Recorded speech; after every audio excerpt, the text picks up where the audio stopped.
ಮುಖ್ಯಮಂತ್ರಿಯಾಗಿ ಅಧಿಕಾರ ಸ್ವೀಕರಿಸಿದ ಬೆನ್ನಲ್ಲೇ ಡಿಕೆ ಶಿವಕುಮಾರ್ ಆಡಳಿತ ಯಂತ್ರಕ್ಕೆ ಚುರುಕು ಮುಟ್ಟಿಸಿದ್ದಾರೆ. ವಿಧಾನಸೌಧದಲ್ಲಿ ಹಿರಿಯ ಐಎಎಸ್ ಮತ್ತು ಐಪಿಎಸ್ ಅಧಿಕಾರಿಗಳ ಜೊತೆ ಮಹತ್ವದ ಚರ್ಚೆ ನಡೆಸಿದ್ದಾರೆ. ಸಭೆ ಬಳಿಕ ಮಾತನಾಡಿದಂತಹ ಸಿಎಂ ಡಿಕೆಶಿ ಸರ್ಕಾರದ ಸುಗಮ ಆಡಳಿತಕ್ಕೆ ಅಧಿಕಾರಿಗಳೇ ಬೆನ್ನೆಲುಬು ಎಂದಿದ್ದಾರೆ. ಜೊತೆಗೆ ಅಧಿಕಾರಿಗಳು ಯಾರ ಒತ್ತಡಕ್ಕೂ ಮಣಿಯದೆ ಕೆಲಸ ಮಾಡಬೇಕು ಅಂತ ಖಡಕ್ ಸೂಚನೆ ಕೊಟ್ಟಿದ್ದಾರೆ. ಇನ್ನು ಇದೇ ಹಲವು ನಿರ್ಧಾರಗಳನ್ನು ಕೈಗೊಂಡಿದ್ದಾರೆ. ಎಲ್ಲರೂ ಕೂಡ ನೀವೆಲ್ಲ ಅಕೌಂಟಬಲ್ ಇದ್ದೀರಿ. ಕೊನೆಗೆ ನಿಮ್ಮ ಆತ್ಮಸಾಕ್ಷಿಗೆ ನೀವು ಕೆಲಸ ಮಾಡಬೇಕು ಅಂತೇಳಿ ಸಂದೇಶವನ್ನು ಕೊಟ್ಟಿದ್ದೇನೆ. ಔಟ್ ಆಫ್ ದಿ ವೇ ಯಾವ ಒತ್ತಡಕ್ಕೂ ಕೂಡ ಮಣಿಬಾರದು. ನಮ್ಮ ಮಂತ್ರಿಗಳು ಇಲ್ಲ ಯಾರೇ ಶಾಸಕರು ಯಾರೇ ಆಗಲಿ, ನನ್ನ ಆಫೀಸ್ ಇರ್ಬೋದು, ಯಾರ ಮಾತು ನೀವು ಕೇಳಬಾರ್ದು. You should work within the system of law, positive approach. Where there is problem, find out a solution within the system. So system ಬಿಟ್ಟು ಏನು ಕೂಡ ಆಗಬಾರ್ದು. ಆ ನಿಟ್ಟಿನಲ್ಲಿ ಅವರಿಗೆಲ್ಲ ಮಾರ್ಗದರ್ಶನವನ್ನು ಕೊಟ್ಟಿದ್ದೇವೆ. ಇತಿಹಾಸದ ಬಗ್ಗೆ ಮಾತನಾಡಿದ ಸಿಎಂ ಡಿಕೆಶಿ ಹಿಸ್ಟ್ರಿ ನಿರ್ಮಾಣ ಮಾಡಬೇಕು, ಏನಾದರೂ ಬಿಟ್ಟು ಹೋಗಬೇಕು, ಆತ್ಮಸಾಕ್ಷಿಗೆ ಮೋಸ ಮಾಡದಂತೆ ಕೆಲಸ ಮಾಡಬೇಕು ಅಂತ ಹೇಳಿದ್ದಾರೆ. ನನಗೆ ಹಿಸ್ಟ್ರಿ ರೀಡ್ ಮಾಡೋಕ್ಕಾಗಲಿ, ಹಿಸ್ಟ್ರಿ ರೈಟ್ ಮಾಡೋಕ್ಕಾಗಲಿ, ಬರೆಯೋಕ್ಕಾಗಲಿ, ಹಿಸ್ಟ್ರಿ ಓದೋಕ್ಕಾಗಲಿ, ಹಿಸ್ಟ್ರಿನ ಬರೆಯೋಕ್ಕಾಗಲಿ ಇಷ್ಟ ಇಲ್ಲ. ಹಿಸ್ಟ್ರಿ ನಿರ್ಮಾಣ ಮಾಡಬೇಕು.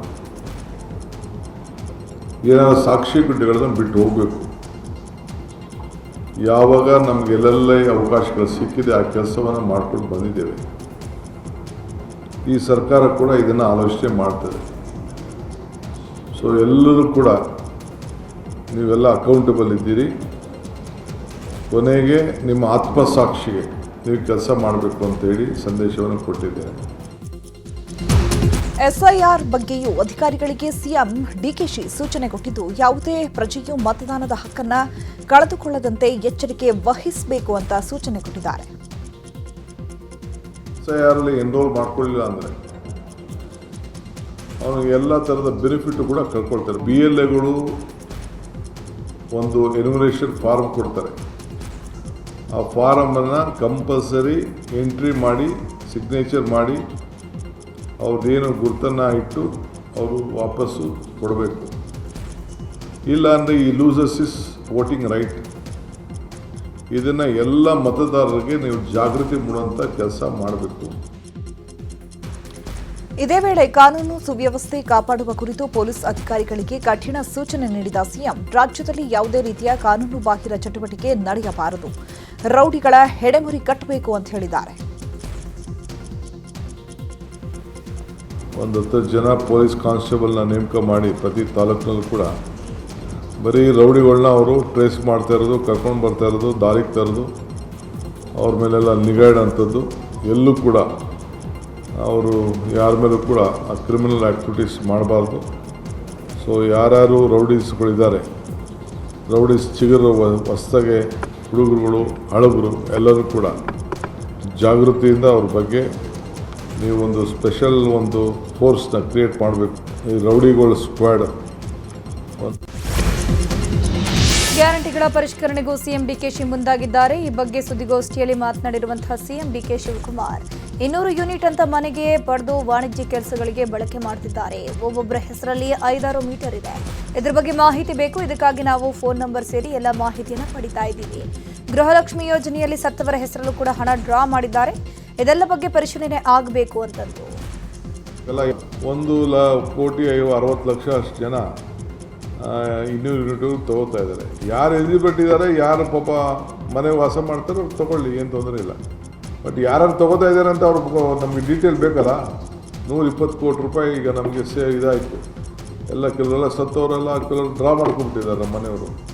ಸೊ ಅದಕ್ಕೆ ಚೆಕ್ ಇರಬೇಕಲ್ಲ, ಯಾರ ರೆಸ್ಪಾನ್ಸಿಬಿಲಿಟಿ, ಯಾರು ಸತ್ತು ಅಂದ ತಕ್ಷಣ ಯಾರೋ ವಿಲೇಜ್ ಅಕೌಂಟೆಂಟೋ, ಅವ್ನು ರೆವಿನ್ಯೂ ಇನ್ಸ್ಪೆಕ್ಟ್ರೋ, ಇಲ್ಲಾಂದರೆ PDOನೋ ಇಂಥವ್ರು ಸತ್ತು ನೂತನ ಸಿಎಂ ಡಿಕೆ ಶಿವಕುಮಾರ್ ಸಂಪುಟದಲ್ಲಿ 13 ಸಚಿವರ ಸೇರ್ಪಡೆಯಾಗಿದೆ. ಇನ್ನುಳಿದ 20 ಸಚಿವ ಸ್ಥಾನಗಳಿಗೆ 50ಕ್ಕೂ ಹೆಚ್ಚು ಮಂದಿ ಆಕಾಂಕ್ಷಿಗಳು ಲಾಬಿ ಮಾಡುತ್ತಿದ್ದಾರೆ. ಇದೀಗ ಎರಡನೇ ಹಂತದ ಸಂಪುಟ ರಚನೆ ದೊಡ್ಡ ಸವಾಲಾಗಿದ್ದು, ಜಾತಿ, ಸಮುದಾಯ, ಪ್ರಾದೇಶಿಕ ಸಮತೋಲನ, ಪಕ್ಷ ನಿಷ್ಠೆ ಆಧಾರದ ಮೇಲೆ ಆದ್ಯತೆ ನೀಡಲಾಗ್ತಾ ಇದೆ. ಎರಡನೇ ಹಂತದ ಸಂಪುಟ ರಚನೆಯ ಪಟ್ಟಿಯಲ್ಲಿ ವಿಜಯನಗರ ಶಾಸಕ ಎಂ ಕೃಷ್ಣಪ್ಪ, ಜಮೀರ್ ಅಹಮದ್ ಖಾನ್, ಎನ್ಎ ಹ್ಯಾರಿಸ್, ತನ್ವೀರ್ ಸೇಠ್, ಶಿವಲಿಂಗೇಗೌಡ, ಲಕ್ಷ್ಮೀ ಹೆಬ್ಬಾಳ್ಕರ್, ನಯನ ಮೋಟಮ್ಮ, ಮಾಂಕಳ ವೈದ್ಯ ಸೇರಿದಂತೆ ಸಾಕಷ್ಟು ಶಾಸಕರು ರೇಸ್ನಲ್ಲಿದ್ದಾರೆ.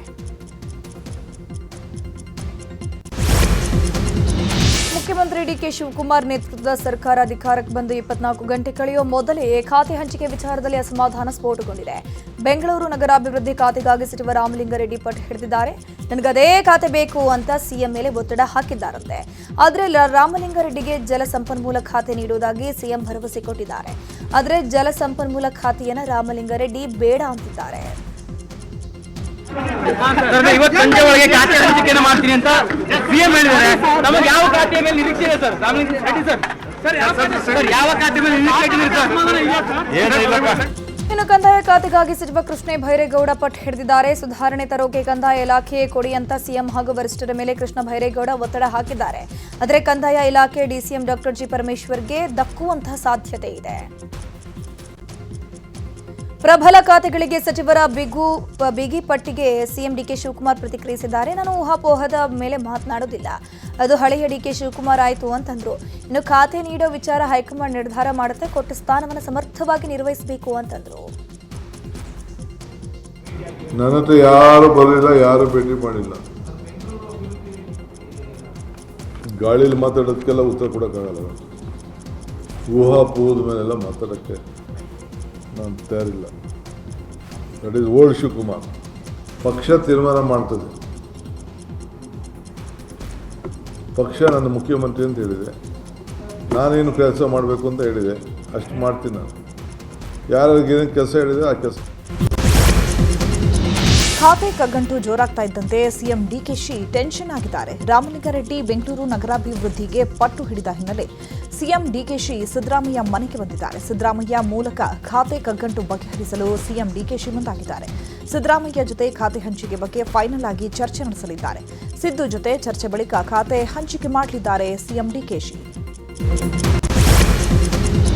ಖಾತೆ ಹಂಚಿಕೆ ಮಾಡೋದು ಸಿಎಂ ವಿವೇಚನೆಗೆ ಬಿಟ್ಟಿದ್ದು, ಖರ್ಗೆ, ರಾಹುಲ್ ಗಾಂಧಿ, ಸಿದ್ದರಾಮಯ್ಯ, ಕೆಸಿ ವೇಣುಗೋಪಾಲ್ ಜೊತೆ ಚರ್ಚಿಸಿ ಸಿಎಂ ಡಿಕೆ ಶಿವಕುಮಾರ್ ಖಾತೆ ಹಂಚಿಕೆ ಮಾಡ್ತಾರೆ ಅಂತ ಸಚಿವ ಎಂಬಿ ಪಾಟೀಲ್ ಹೇಳಿದ್ದಾರೆ. ಲಿಂಗಾಯತ ಸಮಾಜಕ್ಕೆ ಡಿಸಿಎಂ ಹುದ್ದೆ ನೀಡೋ ಬಗ್ಗೆ ಹೈಕಮಾಂಡ್ ತೀರ್ಮಾನ ಮಾಡಲಿದೆ ಅಂತಂದ್ರು. ಇನ್ನು ಕೆಪಿಸಿಸಿ ಅಧ್ಯಕ್ಷರಾಗಿ ಬಿಕೆ ಹರಿಪ್ರಸಾದ್ ಅವರನ್ನ ಆಯ್ಕೆ ಮಾಡಿದ್ದು ಖುಷಿ ಇದೆ, ಅವರಿಗೆ ಸಾಕಷ್ಟು ಅನುಭವ ಇದೆ ಅಂತಂದ್ರು. ಮುಖ್ಯಮಂತ್ರಿಗಳು ಕಾಂಗ್ರೆಸ್ ಪಕ್ಷದ ಅಧ್ಯಕ್ಷ ಅಂತ ಮಲ್ಲಿಕಾರ್ಜುನ್ ಖರ್ಗೆ ಅವ್ರ ಜೊತೆಗೆ ಎಲ್ಲರೂ ಕೂತ್ಕೊಂಡು ಇವತ್ತೊಂದು ದಿವಸ ಖಾತೆಗಳನ್ನ ನಿರ್ಧಾರ ಮಾಡ್ತಾರೆ. ಇದು ಮುಖ್ಯಮಂತ್ರಿಗಳ ವಿವೇಚನೆ ಬಿಟ್ಟಿದ್ದು. ಹೀಗಾಗಿ ಖಾತೆ ವಿಚಾರಗಳು ಎಲ್ಲವೂ ಕೂಡ ಅಫಿಷಿಯಲ್ ಆಗಿ ಯಾವಾಗ ಅನೌನ್ಸ್ ಆಗುತ್ತೆ ಆವಾಗ ಎಲ್ಲರಿಗೂ ಗೊತ್ತಾಗುತ್ತೆ. ನೋಡಿ, ಬಿ ಕೆ ಹರಿಪ್ರಸಾದ್ ಅವರು ಕೇಂದ್ರದಲ್ಲಿ AICCಯಲ್ಲಿ ಇವತ್ತು ಸಹ ಪ್ರಧಾನ ಕಾರ್ಯದರ್ಶಿಯಾಗಿ ಅನೇಕ ರಾಜ್ಯಗಳಲ್ಲಿ ಸೇವೆ ಮಾಡಿದಂಥವರು. ಅವರಿಗೆ ಸಾಕಷ್ಟು ಅನುಭವ ಇದೆ, ಸಾಮರ್ಥ್ಯ ಇದೆ. ಹೀಗಾಗಿ ಅವರು ಸಮರ್ಥವಾಗಿ ಇವತ್ತೊಂದು ದಿವಸ ಈ ಕೆಪಿಸಿಸಿ ಅಧ್ಯಕ್ಷ. ಖಾತೆ ಹಂಚಿಕೆ ಬಗ್ಗೆ ಸಚಿವ ಪ್ರಿಯಾಂಕ್ ಖರ್ಗೆ ಪ್ರತಿಕ್ರಿಯೆ ನೀಡಿದ್ದಾರೆ. ಇನ್ನು ಯಾವುದೇ ಖಾತೆ ಹಂಚಿಕೆ ಆಗಿಲ್ಲ, ಏನೇ ಇದ್ರೂ ಸಂಜೆಯೊಳಗೆ ಖಾತೆ ಹಂಚಿಕೆ ಮಾಡ್ತೇನೆ ಅಂತ ಸಿಎಂ ಡಿಕೆಶಿ ಹೇಳಿದ್ದಾರೆ. ಯಾವುದೇ ಖಾತೆ ಕೊಟ್ಟರೂ ನಿಭಾಯಿಸ್ತೇನೆ ಅಂತ ಪ್ರಿಯಾಂಕ್ ಖರ್ಗೆ ಹೇಳಿದ್ದಾರೆ.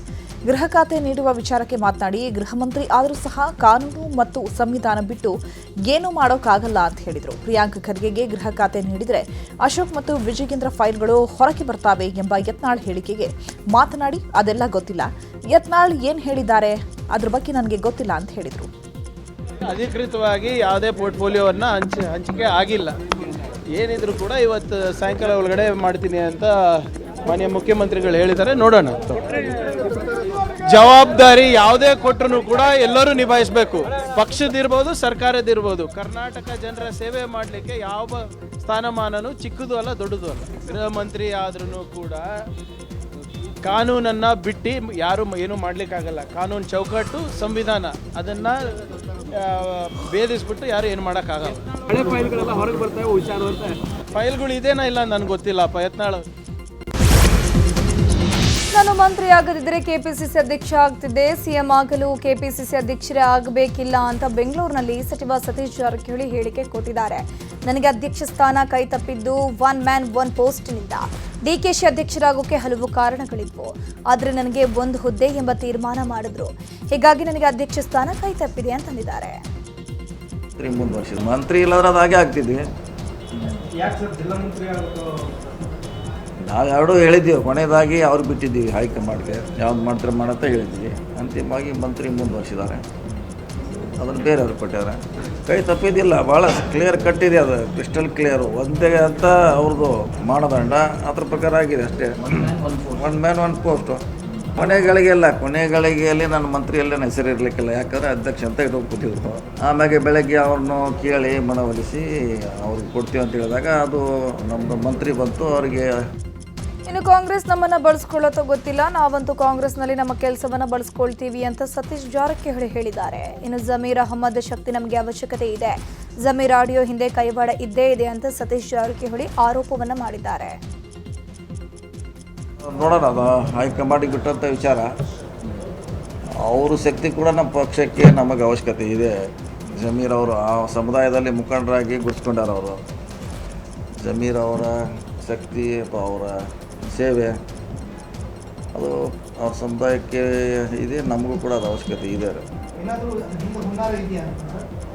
ಇದ್ದೇ ಇರ್ತದೆ, ಮತ್ತು ತಪ್ಪಿಸಲಿಕ್ಕೆ ಇದ್ದೇ ಇರ್ತದೆ. ನೂತನ ಸಿಎಂ ಡಿಕೆ ಶಿವಕುಮಾರ್ ಘೋಷಣೆ ಮಾಡಿರೋ ಯೋಜನೆಗಳಿಗೆ ಅವರದ್ದೇ ಸಂಪುಟದ ಸಚಿವ ಸತೀಶ್ ಜಾರಕಿಹೊಳಿ ಕೊಂಕು ವ್ಯಕ್ತಪಡಿಸಿದ್ದಾರೆ. ನಿನ್ನೆಯ ನಿರ್ಧಾರಗಳು ಬಹಳಷ್ಟು ಆರ್ಥಿಕ ಹೊರೆ ಆಗುತ್ತೆ ಅಂದಿರುವಂತಹ ಸತೀಶ್ ಜಾರಕಿಹೊಳಿ ಭಾರತ್ ಜೋಡೋ ಹೊರೆಯಾಗುತ್ತೆ, ಬಸ್ ಪಾಸ್ ಅಷ್ಟೊಂದು ಹೊರೆಯಾಗಲ್ಲ ಅಂತಂದ್ರು. ಇಲ್ಲ, ಅಂದರೆ ಭಾಳಷ್ಟು ಆರ್ಥಿಕತೆ ಹೊಣೆ ಆಗುವಂಥ ಯಾವುದಿಲ್ಲ. ಅದು ಸ್ಲೋ ಇದೆ, ಕೆಲವು ಫಾಸ್ಟ್ ಮಾಡಬೇಕು, ಕೆಲವು ಇದ್ದದ್ದನ್ನು ಈಗ 1200 ಸ್ಕ್ವೇರ್ ಫೀಟ್ ಕೊಡಬೇಕಂತ ಹೇಳಿದ್ರು. ಅದು ಯಾರು ಆಲ್ರೆಡಿ ವೈಲೇಷನ್ ಮಾಡಿ ಕಟ್ಟಿದ್ರು. ಅದು 20 ಅದ್ರಾಗೆ ನಮ್ಮದು ದುಡ್ಡಿಂದು ನಿನ್ನೆ ಆಗಿದ್ದು ಇದನ್ನೊಂದು ಬಿಟ್ಟರೆ ಯಾವುದು ಬಸ್ ಪಾಸ್ ಆದರೂ ಜಾಸ್ತಿ ಏನು ಹೊರೆ ಆಗೋಲ್ಲ ಅಂತ ಹೇಳಿದ್ದಾರೆ. ಅದು ಬಿಟ್ಟರೆ ನೆಕ್ಸ್ಟ್ ನಮ್ಮದು ಭಾರತ್ ಜೋಡೋ ಅದು ಮಾತ್ರ ಆಗ್ಬೋದು, ಅದನ್ನು ಅಡ್ಜಸ್ಟ್ ಮಾಡ್ಬೋದು, ಅದೇನು ತೊಂದರೆ ಇಲ್ಲ ಸರ್ಕಾರ.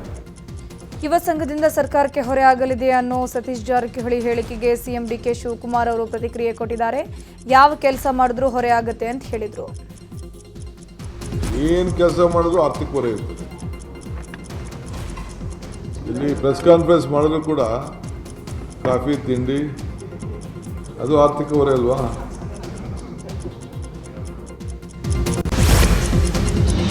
ಕೆಪಿಸಿಸಿ ನೂತನ ಅಧ್ಯಕ್ಷ ಬಿಕೆ ಹರಿಪ್ರಸಾದ್ಗೆ ಶುಭಾಶಯಗಳ ಮಹಾಪೂರವೇ ಹರಿದು ಬರ್ತಾ ಇದೆ. ಹರಿಪ್ರಸಾದ್ ಮನೆಗೆ ಭೇಟಿ ನೀಡಿ ಡಿಸಿಎಂ ಪರಮೇಶ್ವರ್ ವಿಶ್ ಮಾಡಿದ್ದಾರೆ.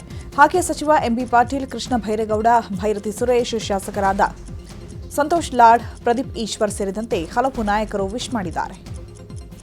ಕೆಪಿಸಿಸಿ ಅಧ್ಯಕ್ಷರಾಗಿ ಬಿಕೆ ಹರಿಪ್ರಸಾದ್ ಆಯ್ಕೆಯಾಗಿದ್ದಾರೆ. ಈ ಬಗ್ಗೆ ಮಾತನಾಡಿದ ಹರಿಪ್ರಸಾದ್, ಹೈಕಮಾಂಡ್ ನಾಯಕರ ಕೃಪೆಯಿಂದ ಈ ಸ್ಥಾನ ಸಿಕ್ಕಿದೆ ಅಂತ ಹೇಳಿದರು. ರಾಹುಲ್ ಗಾಂಧಿ ಅವರು ಹೋರಾಟ ಮಾಡ್ತಾ ಇದ್ದಾರೆ, ಮಲ್ಲಿಕಾರ್ಜುನ್ ಖರ್ಗೆ ಸಾಹೇಬರು ಮಾಡ್ತಾ ಇದ್ದಾರೆ, ಸೋನಿಯಾ ಗಾಂಧಿ ಅವರು ಮಾಡ್ತಾ ಇದ್ದಾರೆ, ಪ್ರಿಯಾಂಕಾ ಗಾಂಧಿ ಅವರು ಮಾಡ್ತಾ ಇದ್ದಾರೆ. ನಮ್ಮ ಹೋರಾಟವನ್ನು ಅವ್ರು ಮಾಡುವಾಗ ಅವ್ರಿಗೆ ನಾವು ಶಕ್ತಿ ತುಂಬಬೇಕಾದ್ರೆ ನಾವು ಸಹ ರಸ್ತೆಗಿಳಿದು ಹೋರಾಟ ಮಾಡಬೇಕು.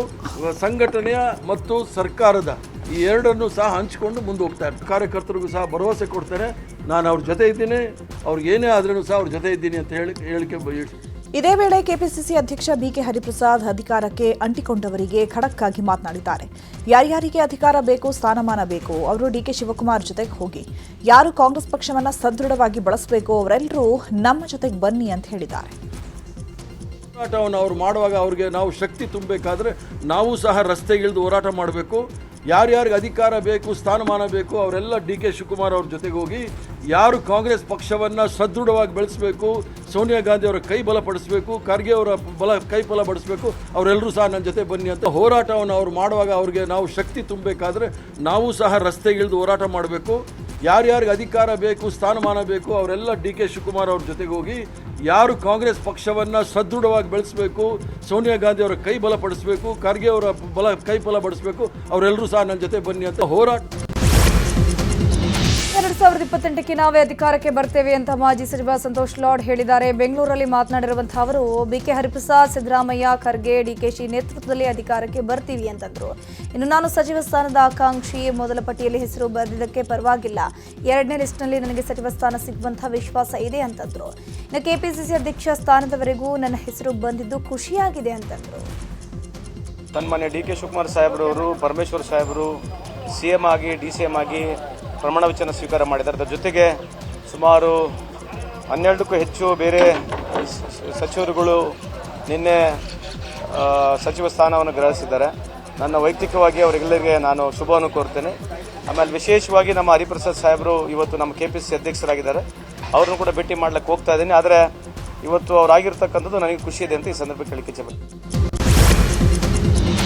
ಶಾಸಕ ಸಂತೋಷ್ ಲಾಡ್ ಅವರನ್ನ DCM ಮಾಡಿ, ಶ್ರೀನಿವಾಸ್ ಮಾನೆ ಅವರನ್ನ ಮಂತ್ರಿ ಮಾಡಿ ಅಂತ ದಾವಣಗೆರೆಯಲ್ಲಿ ಕ್ಷತ್ರಿಯ ಮರಾಠ ಸಮಾಜದ ಮುಖಂಡರು ಒತ್ತಾಯ ಮಾಡಿದ್ದಾರೆ. ನೂತನ ಸಂಪುಟದಲ್ಲಿ ಮರಾಠ ಸಮುದಾಯಕ್ಕೆ ಪ್ರಾತಿನಿಧ್ಯ ನೀಡಿಲ್ಲ. ಕರ್ನಾಟಕದಲ್ಲಿ ಮರಾಠ ಸಮುದಾಯದ 50 ಲಕ್ಷ ಜನರಿದ್ದಾರೆ. ಹಿಂದಿನ ಸಂಪುಟದಲ್ಲಿ ಕಾರ್ಮಿಕ ಸಚಿವರಾಗಿ ಸಂತೋಷ್ ಲಾಡ್ ಉತ್ತಮ ಕೆಲಸ ಮಾಡಿದ್ದಾರೆ. ಈಗ ಅವರನ್ನ DCM ಮಾಡಬೇಕು ಅಂತ ಮರಾಠ ವಿದ್ಯಾವರ್ಧಕ ಸಂಘ ಅಧ್ಯಕ್ಷ ಮಾಲ್ತೇಶ್ ರಾವ್ ಜಾಧವ್ ಒತ್ತಾಯ ಮಾಡಿದ್ದಾರೆ.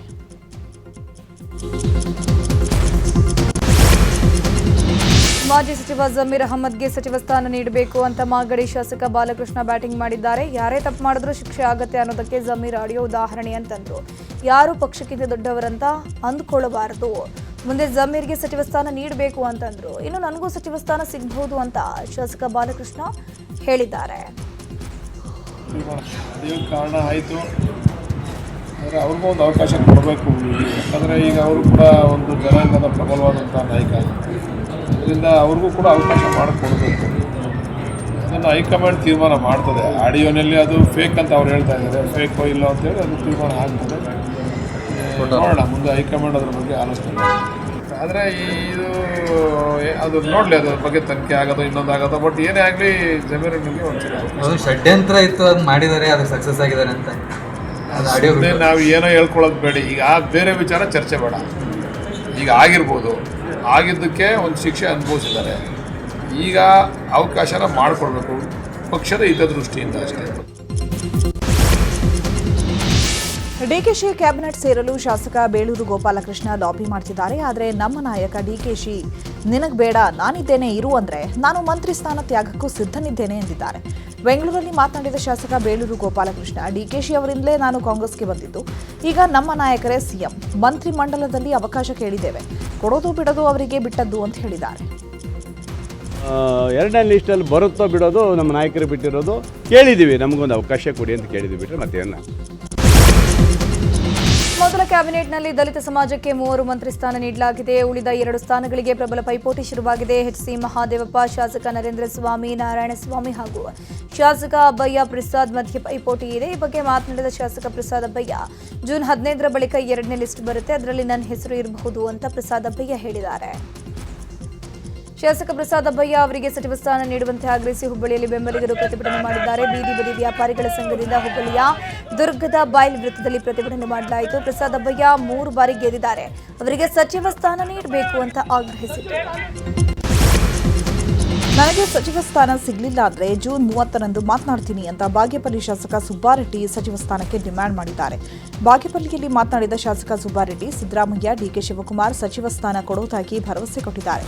ನಾನು 3 ಬಾರಿ ಶಾಸಕ, ಹಿರಿಯ ಶಾಸಕನಾಗಿದ್ದೇನೆ. ಮೊದಲ ಪಟ್ಟಿಯಲ್ಲೇ ಸಚಿವ ಸ್ಥಾನ ಸಿಗುತ್ತೆ ಎಂಬ ನಿರೀಕ್ಷೆ ಇತ್ತು, ಆದರೆ 2ನೇ ಪಟ್ಟಿಯಲ್ಲಿ ಸಚಿವ ಸ್ಥಾನ ಸಿಗಬಹುದು ಅಂತ ಹೇಳಿದ್ದಾರೆ. ರಾಜ್ಯಸಭೆ ಚುನಾವಣೆಗಾಗಿ ನಾಳೆ ಎಐಸಿಸಿ ಅಧ್ಯಕ್ಷ ಮಲ್ಲಿಕಾರ್ಜುನ ಖರ್ಗೆ ನಾಮಪತ್ರವನ್ನು ಸಲ್ಲಿಕೆ ಮಾಡಲಿದ್ದಾರೆ. ನಾಳೆ ಮಧ್ಯಾಹ್ನ 12ವರೆಗೆ ಮಲ್ಲಿಕಾರ್ಜುನ ಖರ್ಗೆ ನಾಮಪತ್ರ ಸಲ್ಲಿಕೆ ಮಾಡ್ತಾರೆ. ಖರ್ಗೆ ಜೊತೆಗೆ ಮನ್ಸೂರ್ ಅಲಿ ಖಾನ್ ಕೂಡ ನಾಮಪತ್ರ ಸಲ್ಲಿಕೆ ಮಾಡ್ತಾ ಇರೋದು. ಆದರೆ 3ನೇ ಸ್ಥಾನಕ್ಕೆ ಶರ್ಮಿಳಾ ರೆಡ್ಡಿ ಹಾಗೂ ಪವನ್ ಖೇರ್ ಮಧ್ಯೆ ಫೈಟ್ ನಡೀತಿದೆ. ಇನ್ನು ನಾಮಪತ್ರ ಸಲ್ಲಿಕೆ ವೇಳೆ ರಾಹುಲ್ ಗಾಂಧಿ ಕೂಡ ಭಾಗಿಯಾಗುವಂತಹ ಸಾಧ್ಯತೆ ಇದೆ. ಸಿಎಂ ಡಿಕೆ ಶಿವಕುಮಾರ್ಗೆ ಬಿಜೆಪಿ ನಾಯಕರು ಅಭಿನಂದನೆ ಸಲ್ಲಿಸಿದ್ದಾರೆ. ಮಂಡ್ಯದಲ್ಲಿ ಮಾತನಾಡಿದ ಬಿಜೆಪಿ ರಾಜ್ಯಾಧ್ಯಕ್ಷ ಡಿಕೆಶಿ ಮುಂದೆ ದೊಡ್ಡ ಸವಾಲುಗಳಿವೆ ಅಂತ ಹೇಳಿದರು. ಇನ್ನು ಬೆಂಗಳೂರಿನಲ್ಲಿ ಅಶೋಕ್ ಮಾತನಾಡಿ ಡಿಕೆಶಿ ಕ್ಯಾಬಿನೆಟ್ನಲ್ಲಿ ಯಾವುದೇ ಹೊಸ ಮುಖಗಳಿಲ್ಲ ಅಂತ ಹೇಳಿದರು. ಇನ್ನು ಭಾರತ್ ಜೋಡೋ ಯೋಜನೆಗೆ ವ್ಯಂಗ್ಯವಾಡಿದ್ದಾರೆ. ಇತ್ತ ಚಿಕ್ಕಮಗಳೂರಿನಲ್ಲಿ ಮಾತನಾಡಿದ ಬಿಜೆಪಿ ಎಂಎಲ್ಸಿ ಸಿಟಿ ರವಿ, ಇನ್ನಾದರೂ ರಾಜ್ಯದಲ್ಲಿ ಒಳ್ಳೆಯ ಕೆಲಸಗಳು ಆಗಲಿ ಅಂತ ಹೇಳಿದರು. ಡಿಕೆಶಿ ಸಿಎಂ ಆಗ್ತಾ ಇದ್ದಂತೆ ಮೇಕೆದಾಟು ಅಣೆಕಟ್ಟು ವಿವಾದ ಶುರುವಾಗಿದೆ. ತಮಿಳುನಾಡಿನ ಕಾಂಗ್ರೆಸ್ ಸಂಸದ ಮಾಣಿಕ್ಕಂ ಠ್ಯಾಗೋರ್ ಮಾತನಾಡಿ, ಮೇಕೆದಾಟು ಅಣೆಕಟ್ಟು ವಿಚಾರದಲ್ಲಿ ಕರ್ನಾಟಕದ ಜೊತೆಗೆ ಯಾವುದೇ ರಾಜಿ ಮಾಡಿಕೊಳ್ಳಲ್ಲ ಅಂತಂದ್ರು. ಮೇಕೆದಾಟಿನ ವಿವಾದದಿಂದಲೇ ನಾವು ಡಿಕೆಶಿ ಪದಗ್ರಹಣದಲ್ಲಿ ಭಾಗಿಯಾಗಿಲ್ಲ ಅಂತ ಹೇಳಿದ್ದಾರೆ. ಇನ್ನು ತಮಿಳುನಾಡಿನ ಹಕ್ಕುಗಳ ವಿಚಾರದಲ್ಲಿ ಕಾಂಗ್ರೆಸ್ ಎಂದಿಗೂ ರಾಜಿ ಮಾಡಿಕೊಳ್ಳಲ್ಲ ಅಂತಂದ್ರು. ಬಿಜೆಪಿಗೆ ಅಣ್ಣಾಮಲೈ ಗುಡ್ ಬೈ ಹೇಳಿದ್ದಾರೆ. ಈಗಾಗಲೇ ಪಕ್ಷದ ಅಧ್ಯಕ್ಷ ನಿತಿನ್ ನಬೀನ್ ಅವರನ್ನ ಭೇಟಿ ಮಾಡಿ ರಾಜೀನಾಮೆ ಸಲ್ಲಿಸಿದ್ದಾರೆ. ಬಳಿಕ ಅಮಿತ್ ಶಾ ಅವರನ್ನ ಭೇಟಿ ಮಾಡಿ ಚರ್ಚೆ ನಡೆಸಿದ್ದಾರೆ.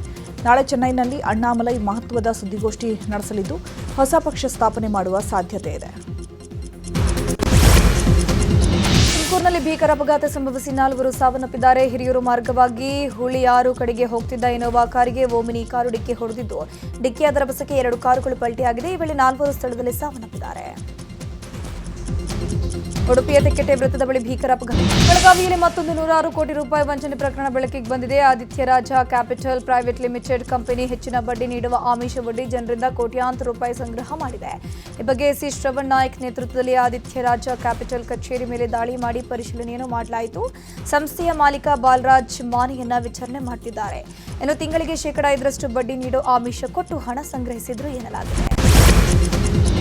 ಮಧ್ಯಪ್ರದೇಶದಲ್ಲಿ ಶಾಸಕ ಯೋಗೇಂದ್ರ ಸಿಂಗ್ ಬಾಬಾ ಪ್ರಯಾಣಿಸ್ತಾ ಇದ್ದಂತಹ ಕಾರ್ ಶಾಲೆಯ ಗೋಡೆಗೆ ಡಿಕ್ಕಿ ಹೊಡೆದಿದೆ. ಡಿಕ್ಕಿಯ ರಭಸಕ್ಕೆ ಕಾರ್ ಹೊತ್ತಿ ಉರಿದಿದ್ದು, ಶಾಸಕ ಯೋಗೇಂದ್ರ ಸಿಂಗ್ ಬಾಬಾ ಕೂದಲೆಳೆ ಅಂತರದಲ್ಲಿ ಬಚಾವಾಗಿದ್ದಾರೆ.